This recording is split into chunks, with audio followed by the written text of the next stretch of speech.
Welcome back to Politics USA. Today, we're diving into a story that could reshape the 2026 midterms in a way we haven't seen in modern American history. And no, this isn't about polling or campaign ads or whatever the latest political scandal of the week is.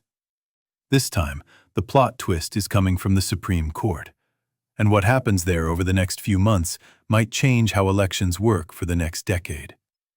The case is called Klay v. Louisiana, and depending on how the justices rule, the entire structure of how congressional maps are drawn could get flipped on its head. Not tweaked, not adjusted, completely flipped.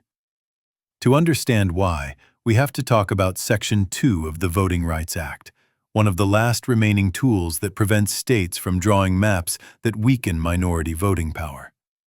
And if you're thinking, wait, isn't discrimination already illegal? Yes, in theory. But Section 2 is the thing that gives minority voters a fighting chance when maps are redrawn in ways that clearly dilute their vote. It says you don't need to prove that lawmakers intended discrimination, just that the effect of the map harms certain communities. Simple, reasonable, functional, which naturally means it's probably about to be dismantled. Because during oral arguments, several conservative justices suggested they believe Section 2 shouldn't apply to redistricting at all. Others hinted they think requiring states to consider race when drawing districts is unconstitutional, even if the alternative is maps that erase minority representation.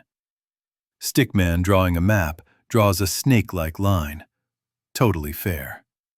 Right now, civil rights groups can sue states for cracking or packing minority communities. They don't win every case, but Section 2 gives them a door to walk through. Without Section 2, that door doesn't just close, it vanishes.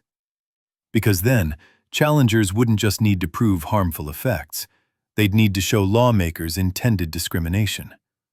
Good luck with that.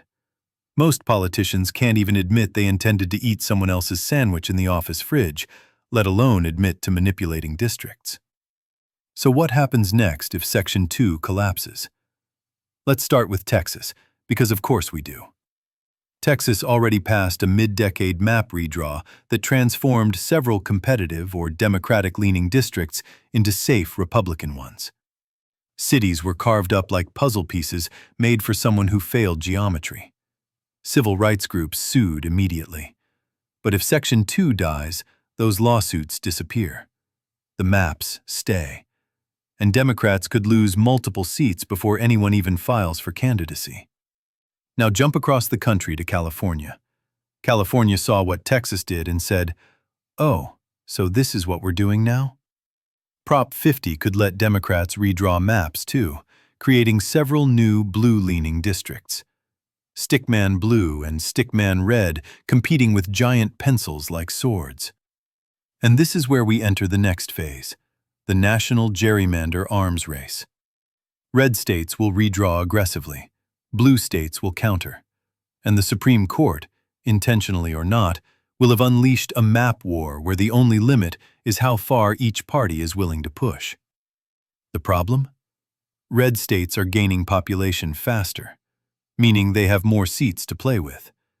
Meaning even if both sides redraw aggressively, the advantage scales toward Republicans. Analysts estimate Democrats could lose 5 to 10 House seats purely from map changes.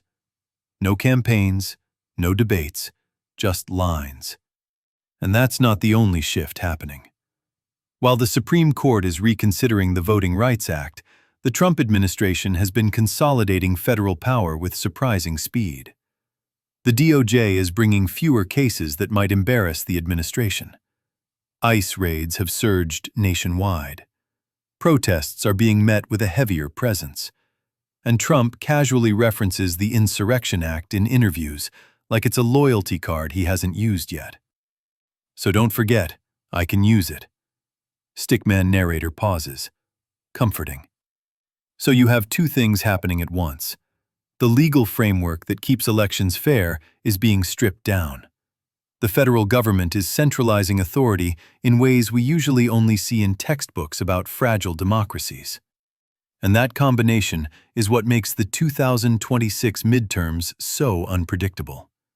Because the biggest factor this cycle might not be the economy, or turnout, or campaign strategy. It might be the shape of the map. If Section 2 falls, the number of competitive House seats could drop to the low 20s. 20 competitive races out of more than 430 districts. Think about that. The vast majority of voters would be living in districts where the winner has already been effectively chosen before Election Day. You could flip a coin and the map would still win. Stickman voter walking into a booth. Ballot reads, "Winner already determined. Enjoy the illusion of choice." States like Georgia, Alabama, Louisiana, and Mississippi would also redraw immediately. Many of them want to revert to older maps that had fewer majority-minority districts. Under a weakened Section 2, nothing stops them. New York and Illinois would respond too, likely trying to fortify Democratic districts. But again, population growth favors red states, so the scale isn't equal. By the time the maps settle, the House could tilt rightward for the rest of the decade. And voters might not realize the impact until months after the election, when they look back and wonder why so few races were close. Now, could Section 2 survive? Yes, it's possible. The court surprised people once before in the Milligan case. But based on the tone of the current hearings, the signs are not encouraging.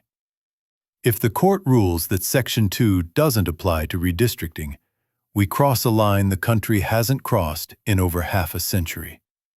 The point where mapmakers have more influence than voters. Because in that world, politicians don't just choose policies, they choose their voters. And the midterms won't feel like a national decision. They'll feel like the aftermath of decisions made quietly, months earlier, in courtrooms and statehouses.